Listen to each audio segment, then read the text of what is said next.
asked her, why don't we open a ReDI School in Aarhus? What is the essence of it? What is ReDI School? How can you just make other people give you money? How is that possible?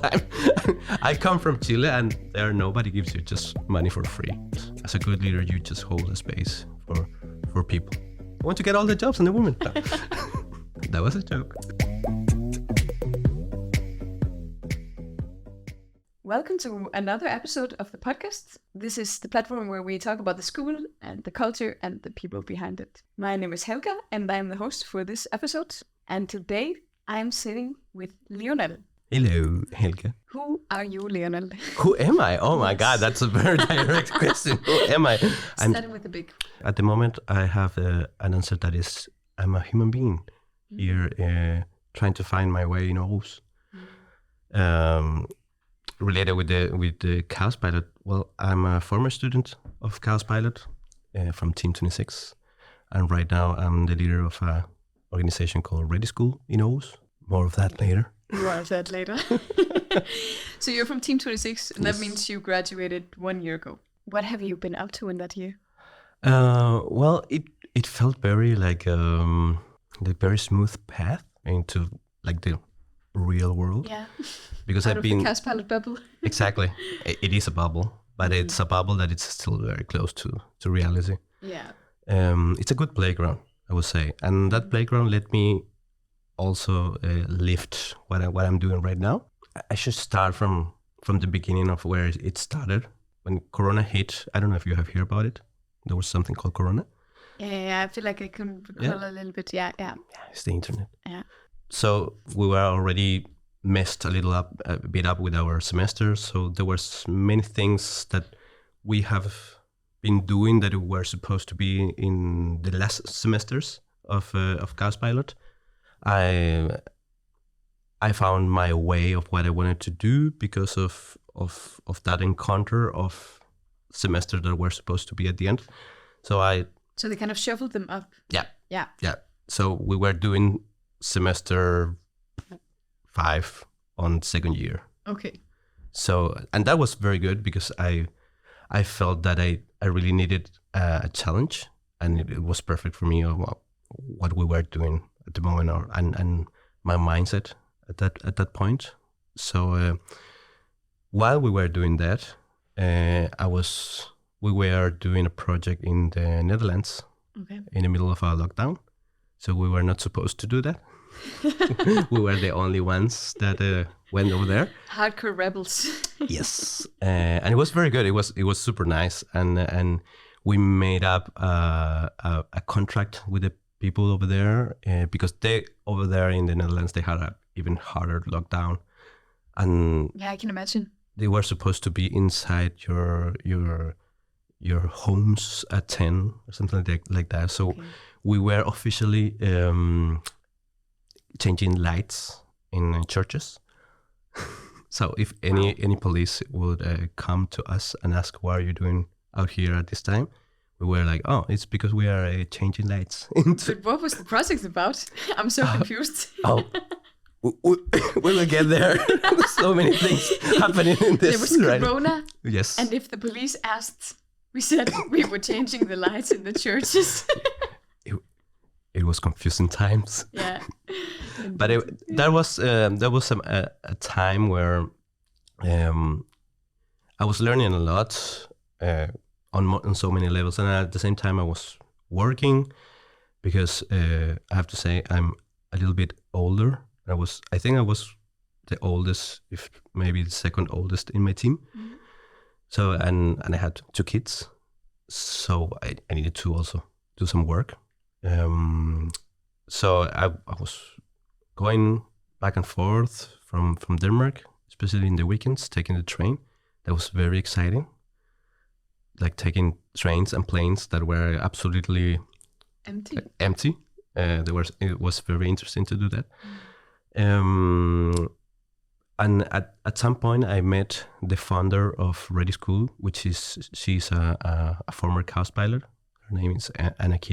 And I hear about what she was doing, and I thought it was very interesting.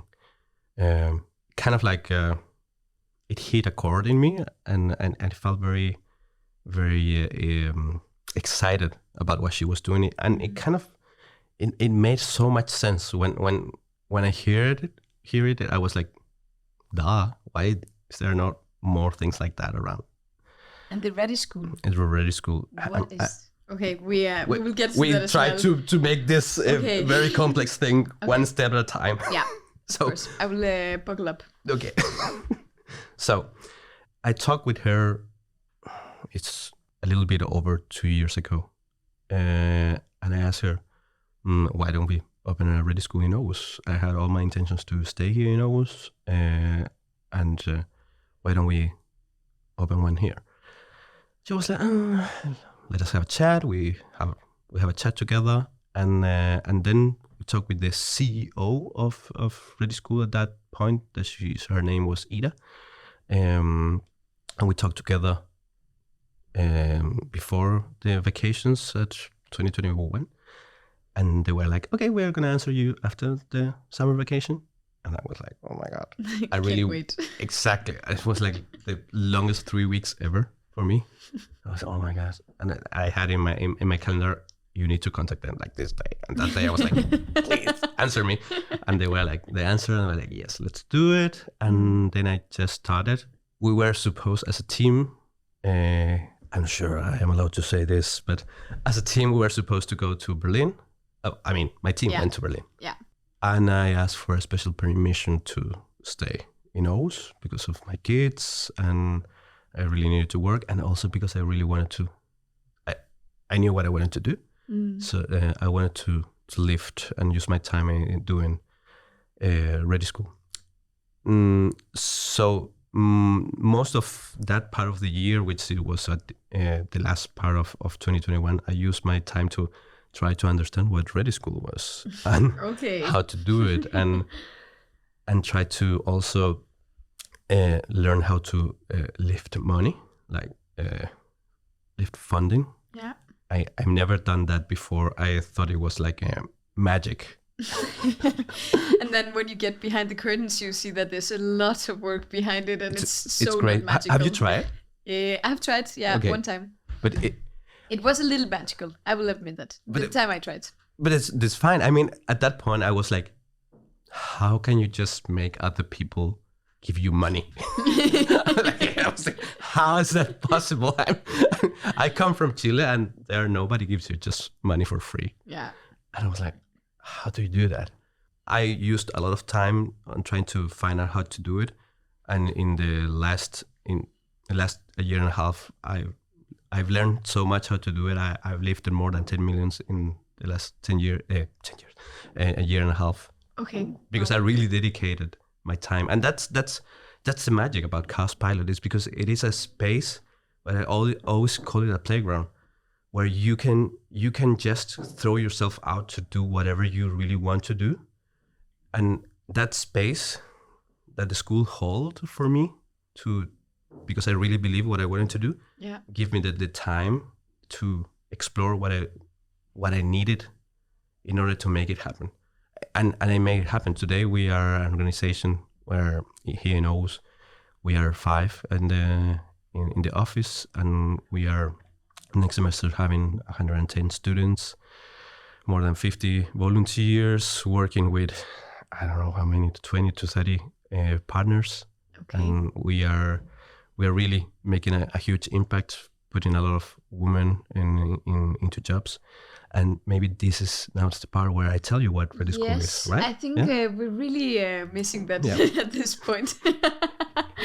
Yes. Because it sounds really exciting. Yeah. But what is the essence of it? What is ReDI School? Oh, well, I hope to not disappoint you then. Okay. So, ReDI School, we are an NGO that offers free IT courses to women with a refugee and immigrant background. So, when you, as a KAOSPILOT, look at ReDI School, you see and smells KAOSPILOT all over the place, and it's crazy. But if you don't know how the KAOSPILOT education works, it seems very chaotic and kind of like how ReDI School works, but it works. Yeah. And you only understand it that it has a very holistic way of doing things. So what we basically do is that we believe that these women they can achieve their dreams, and we do it supporting them in different ways. So they have these 12-week courses in IT that can be data analytics, JavaScript, cybersecurity, that we do it together with Microsoft. Something else. I have no IT background. I have no idea. I really thought you were an IT guy. No. Okay. Thank you. Could have been. Well, do I look rich? Yeah, could. But this I have no idea. But we gather the people that knows, and we together we co-create the material, and they're also IT experts, the ones that teach the classes. So there's like these 12 weeks courses that happens once a week, 3 hours. But we also offer these workshops that are about leadership. A lot of things that we learn at KAOSPILOT on communication, leadership. I don't know if you still have Agile or Scrum, but we do that. It's very important in order to how to manage a team. And a part of that, they also have a project that they have to do. And it's basically how you approach the projects at KAOSPILOT. Okay, so they do everything, all this, within their 12-week course. Yeah, but they also do more. Okay. They also have more. There's more. There are also company visits. Okay. So we partner with some companies, and they go there, and we do different workshops with them. For example, there's a big company in Denmark called KMD, and we do mocking interviews with them. So basically, they have never been in a work interview before, and they try how to do it. And if they have been before, they never had gotten any feedback on what they're doing wrong. It can be culture, it can be many things. And when in that space that we hold, they get some tough love. So they get really to know what they're doing wrong. And it's a very, it's because we hold a safer space for them and having an understanding this is a space for growth. They know that all the feedback that they get is for them to get to the goal that they want to. They're all women with refugee and immigrant background. Some of them are spouses, but what the commonality that they have is that they are feeling very lonely, and that all of them they have a master's degree in something and experience from their own country, but they have basically been ignored in Denmark because it is not acknowledged what they have learned or what they have been working with, because there's so many cultural barriers. Yeah, there's a lot of degrees as well that aren't recognized in Europe. Exactly, and all these women are from outside the EU, so it's very different. Yeah, that's basically what ReDI School is. Apart from I could have also talked about mentorship that we do with some companies and demo day and other things, but I think that's enough, right? Yeah, I think so. Or like at least it's enough for us to understand a little bit. Let's talk about what KAOSPILOT. It's easier. I'm wondering, before we move on to KAOSPILOT, how do you reach your participants, or how do your participants reach you? Well, that's very interesting. Thank you for your question. Yes, you're welcome. Well, our target groups are very different. So the school is divided in two legs, if you want to. So we have the tech, with all those courses of things that I don't understand. And we have also the beginner's course. The tech, they're kind of easy to reach. It's also social media, but also we do partnerships with the international community and other organizations or big companies that they know these women, because some of them are women that have come to Denmark because their husband got a job here. Yeah. And they're just sitting at home for years doing nothing. And they're like, well, of course. It's boring. Get bored.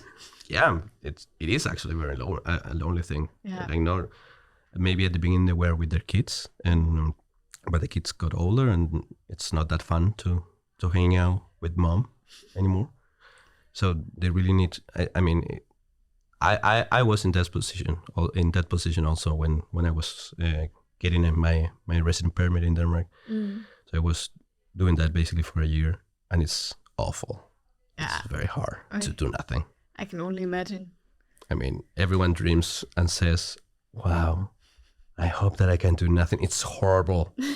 It's horrible to be forced to do nothing. Especially if it's not your own choice, right? Yeah, exactly. Yeah. It's just that you feel powerless. It's horrible. Yeah. So that's basically what we do. Like, we empower them. And we also have this other target group. There are women that are refugees that have been here for way longer time, maybe 15, 30 years. Okay. And they start with computers in a very basic way. We give them a laptop, and we teach them how to use a mouse, or where do you turn on the laptop. Yeah. It's very basic, starting from there and going all the way up to how do you go into your own bank.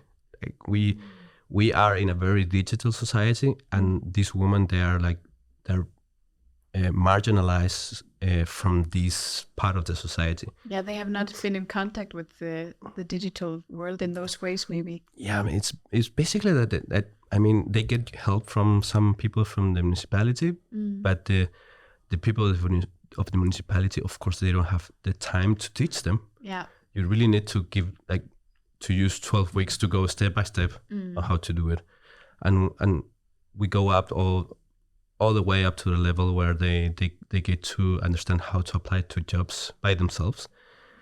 And we have some experience of women that they have been 10 years out of the job market, and they got a job, and it was amazing. Okay, beautiful. It's super nice. And we're also doing these courses for women that dreams to study a health assistant, that are very necessary today in Denmark, but they are missing on how to apply into those schools, and we teach them how to do it. Okay. With them we just go out. We go out there to the ghettos, to everywhere, cultural houses, and we go out there and talk about ReDI School and the opportunities there. Yeah. Okay. So you kind of introduce it in the places where you need to people live. You cannot reach them. You go out to them. Exactly. You cannot reach them by TikTok. No. Or maybe you can. I don't know. Yeah, maybe that's not the best place to reach them, at least. Who knows? That's an assumption. But back to where you came into this picture. So as I understand, ReDI School is a concept that has already been established and created by someone else. You have established it in Aarhus. Yeah. So how did that come about? Like, where did your interests spark from, and how did you get in touch with it? Yeah. So as you said, like, the concept of empowering women, it is mostly in Denmark that is only focused on women, and also in Sweden. But this started in Germany by Anarchia, and there's all immigrants and refugees that they even kids and teenagers. The concept is kind of similar, but we are 10 locations right now, but we all have big differences. I would say that we are very very KAOSPILOT-ish. Okay. Because I am a KAOSPILOT, so I just really would like to do things that way. Yeah. But it's normal. I mean, everything it's about the culture and the people that is involved in each location. So there's some basic things and some frames that are there of how to do some stuff, but other things has to do a lot of the people that is involved. But the concept started basically that I don't know if you remember in 2015 the refugee crisis with the refugees walking on the motorways. Yeah. They're coming for your jobs and your woman. Oh no, run away. You want to hear something funny? Parenthesis. Yes. at that point, I was working in Germany. Okay. And that year, and someone people was of course talking about that. The refugees are coming, and I was like, oh my god, what is this? I thought it was very weird how people talk about it. Yeah, it became a really weird discussion, and still is today in many ways. You were in Iceland, right? Yeah. How was it there? I think it was, The motorway was not all the way over there. No, I think the motorway does not go all the way to Iceland. That is true. But I think it's in some way it's like the same element. It's some sort of like, I don't know if you can call it like privileged racism or something like that, where you kind of like want to protect the privilege you have and like the goods you have in your country, and you don't want anybody to come and take it away from you. That would be horrible. But I think it's more like, maybe it's a little more distance to it, but the discussion in some sense was the same, even though maybe the fear of the immigrants, parentheses, coming and stealing our jobs was not a realistic problem yet. But, you know, it's the same discussion, the same prejudges, I think. Yeah, but I mean, it's a very, very awful way to say it. Like coming here to get your jobs and the women. Somebody told me that in Chile, and I was like, where's that place? I want to be there. I want to get all the jobs and the women. No. Okay. Yeah. That was a joke. Might be cut out. Damn it. Okay. Okay. But you got into the contact with school through this former KAOSPILOT who had already been working with it, right? The ReDI School. But that's basically, I mean, the magic about KAOSPILOT, that you go out and do projects where you maybe try to do things that you wish to do or follow someone else in order to develop or a new skill or try new things. And then you end up meeting a lot of new people and networking around and getting to know people that might be part of your future. At KAOSPILOT, it's just that the space of learning how to learn and how to just throw yourself out and to do things, and understanding that you need other people in order to get far. And you just go out and talk with other people, let your ego stay on the front door. Yeah, and leave your ego outside. So nobody's just waking up in the morning and like, I'm gonna mess some lives. So maybe. Yeah, maybe. I don't know. Not me. Are you? No. No. Okay. But and maybe we'll move a little bit into like the learnings. What are your learnings at KAOSPILOT until now? So many. Yeah. But you're finishing your first year, right? Yeah. I'm about I have a month left. But I think there's been a lot of learning so far. But I'm really curious in like how or if you can see like some specific learnings or some maybe big takeaways that you got through the education that has really like shown itself in the work with the ReDI School and like afterwards. Does that make sense? It makes so much sense. Yeah, it does. Actually, oh my god, today. Maybe I shouldn't be so specific on things that happened today, because then I know that people's gonna listen to this and they're gonna be like, oh my god, is that what happened in your head? But okay, full disclosure, it's fine. It's fine. But it's something that at that point, KAOSPILOT, something clicks in me. Yeah. And I understood that if you really want to make an impact, you need to be a leader, and that means that you have to also have your skin in the game. I totally got away from the facilitator persona. I was very into facilitation. Okay. It was very interesting, and I practiced it for a year and a half or something, and I felt very confident on that. But I realized that at some point that there's a big difference between facilitating and being a leader. You can lead a team into what you believe, and the team can follow you, and you can maybe facilitate some parts of the process for your team in order to do co-creation with them. but you are the one doing the calls because you have the vision. As a facilitator, if you don't have the skin in the game, you're just there like, oh, you do the thing and you take the decisions, and if it's everything burns, it's your fault. I'm just here facilitating.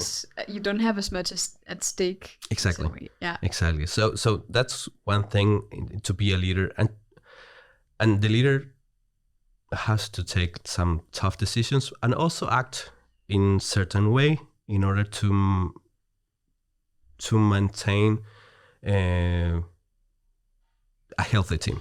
Yeah. So, for example, this morning something happened, a miscommunication in the team into some meetings we needed to do very early in the morning, somewhere away. I think that 3 years ago or 4 years ago, let's say at the beginning of KAOSPILOT, let's say that hypothetically I have done the following at the beginning of KAOSPILOT. Someone didn't communicate as good as they should have done, and I did all the effort in order to come on time and what was needed from my side. For me to come on time, it's taking my kids as fast as possible if it's before 8, so to get them into the institution, and like everything needs to be a little bit faster in the morning. And I really like to have my morning to have time and space for my kids, that if they want to smell a flower, so they can just smell the flower for 10 minutes. And it's fine. I want them to have that space. Yeah. And I don't really like to rush everything because they can feel it. But sometimes it's needed, and if it's needed, let's do it. But that means also that if I put my part, I also would like that the others put their part. Before KAOSPILOT, I would have just been angry, because it would have been my ego speaking, and not the bigger picture and what is actually important and why we're doing the things that we're doing.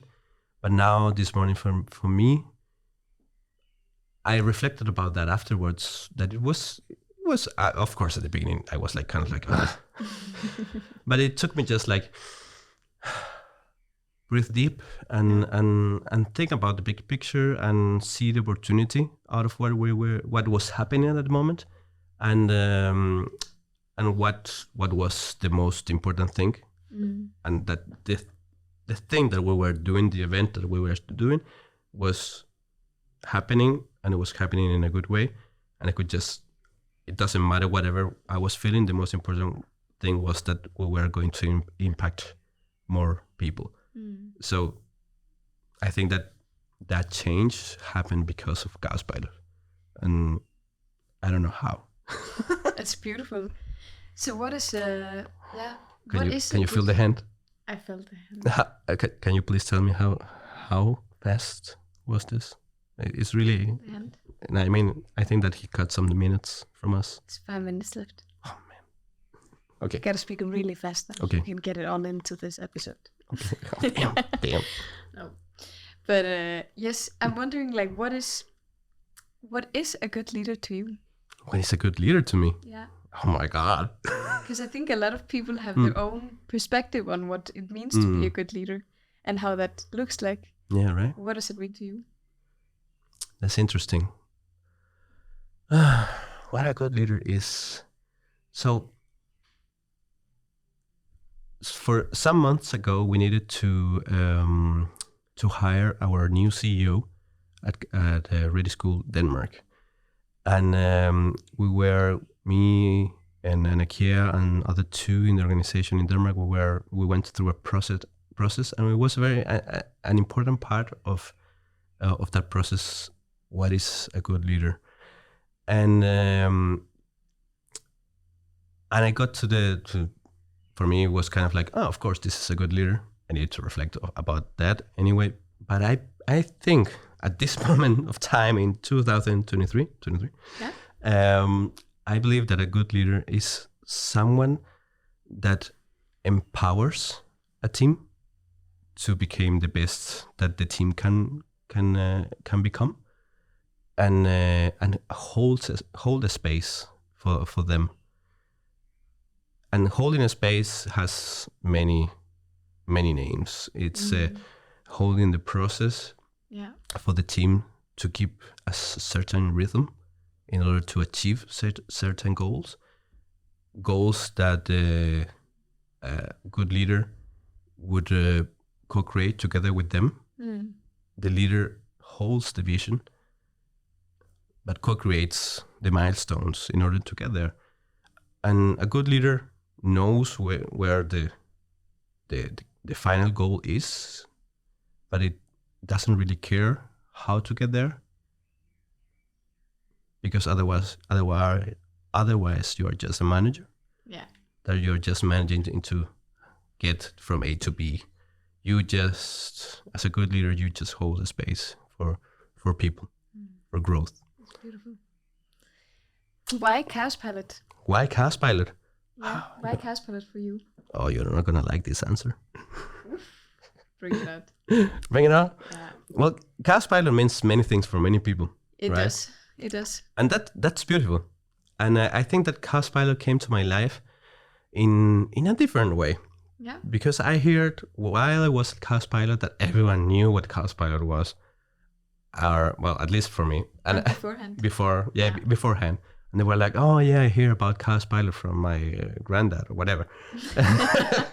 or someone. Yeah. I know someone. I was like, I never hear about KAOSPILOT before. I knew Nicolas Arroyo from Team 18.